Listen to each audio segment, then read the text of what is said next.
Hey everyone, welcome back. It's Laura at Hyperstamper. I want to show you this lovely new big junk journal. This one's from about 1938, maybe earlier, but at least 1938. This one is 7 3/4 by 10 1/4. It's a big one. I didn't do very much to the cover because it's just so beautiful. The colors are vibrant, it's adorable, and all I did was add this removable bangle here, which is just made up of ribbons that I thought matched the colors of the illustration well. So let's take a look inside. It's going to hit the camera because it's very big. So let's have a little looky-poo here. These are the original first pages, and that's on that beautiful fuzzy hard cardstock. Everything in here is authentic antique and vintage ephemera that I collected from books and other places, and I just tea dyed some plain paper so that you have more journaling space. This is a vintage Italian lessons book. This is from a 1970s publication of This Is Not My Mother from Dr. Seuss. And in here in this antique bridge instructional book, vintage, I made that pocket there. And I added a 1907 bit of newspaper here. And then this is a lovely 1930s photograph of a couple riding their horses along the beach. And all I could think was, seriously? They even did that 100 years ago? Wow, that's a movie waiting to be made right there. Because I know every date I ever went on ended up with a walk on the beach with my horse. Okay, so I'm kidding. This is I have a bunch of these you're going to see in the next whole whack of journals, but this is a German bank stub from 1922, just stating the interest rate, and they would have handed those out sort of like certificates. Here we go, and to confirm their interest, that's what it's for. Here's a hard cover from a magazine from the 50s. This one's an advertisement for a zipper, but look at this gorgeous dress. It's just stunning, and that is a Simplicity ad on the back. This is from a 1905 book called How to Make a Flower Garden. It's quite lovely. And there's this poor little bird. Did he have a mother? Spoiler alert, he found his mother.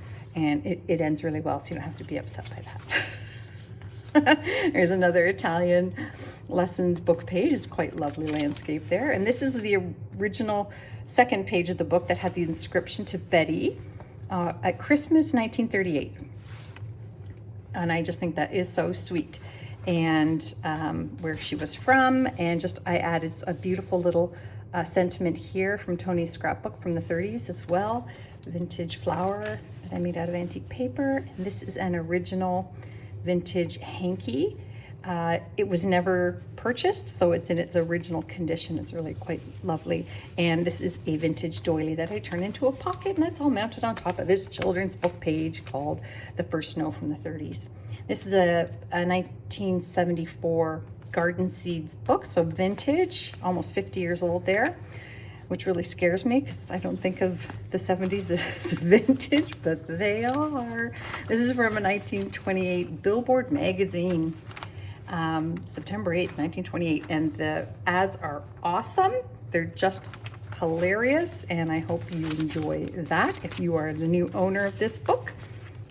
A little bit of journaling space up there and more up here, little hidden spots. And this is a receipt from an ice cream shop that made their own ice cream and desserts and things from Massachusetts, and that's from 1953. I think that's really fun. Kind of go-go. This is a vintage map that was pulled from a 1950s stamp collector's binder, and this one is from the continent of Africa, and it's quite vivid and beautiful, and I've mounted this pocket made out of also a stamp collector's book page with a little journaling pocket here from antique paper and a 1930s Monopoly's money piece, just for fun. And that is all on another antique book page with lovely little illustrations. The publishers back then made the most beautiful illustrations to make the books interesting if they didn't have pictures in them. Here's the flip side of that wonderful seed booklet page. I love it. A 1938 Paris, France almanac page that's double-sided from October 1938, and that's made from a pocket of a children's book page from the 30s. And this is quite special here. This is from 1912, but it was given as a gift in 1914 for general proficiency and good conduct. And I just love that. Look at the writing. It's so beautiful. And then, so there, if you wanted to use it for journaling, you certainly could. There's blank pages here. And this came from a Longfellow poetry book from 1912. And here is the portrait of Longfellow under onion paper. And then we've got the original first page here, 1912. And Longfellow, of course, was one of the most famous poets of the the late 1800s, I believe, maybe earlier. And so that's really quite special. Tuck that in there. Another pocket, or another half of that doily, which you can glue down and make into a pocket. I didn't do that because you might want to use it for something else. And this is another removable pocket here made out of a sewing instruction book page from the 50s. And I made it into a double pocket. So there's a canasta score sheet in there for journaling. And then over here, it's just a blank antique book page, also for journaling on. There we go, tuck that back in here. And that's tucked onto a 1904 Make a Flower Garden book page. It's one of those large ones. And that journal, actually, the cover of this book is coming up soon. And that's just an instruction pattern piece from a packet, a vintage packet, how to make a stuffed Easter bunny. I'm also doing an Easter journal early next year. I'm only going to do one, so stay tuned. This is a Theater World magazine page from 1950s. And here is one of those wonderful old watch guard dials. It's a face dial, and that would have tracked their shifts. And that's over 100 years old. This is the cover of a single song booklet and called The Mosquitoes Parade. And that is, I just love the colors of this, so I flipped that into the books. This is just an old playing card. It was well loved, well played, and I just turned it into a little journaling spot there, and some Canadian birch bark down there. And this is from that Nielsen's hand-typed packet I got.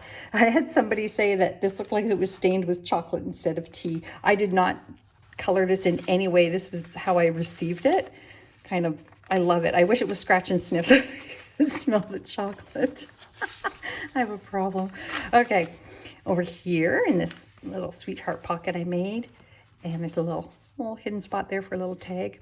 This is a Valentine from Nova Scotia, Canada, that was made by a little girl to her friend, and she just wrote how much she loves her friend in here. And I just think that's so sweet, and that's from the 1930s.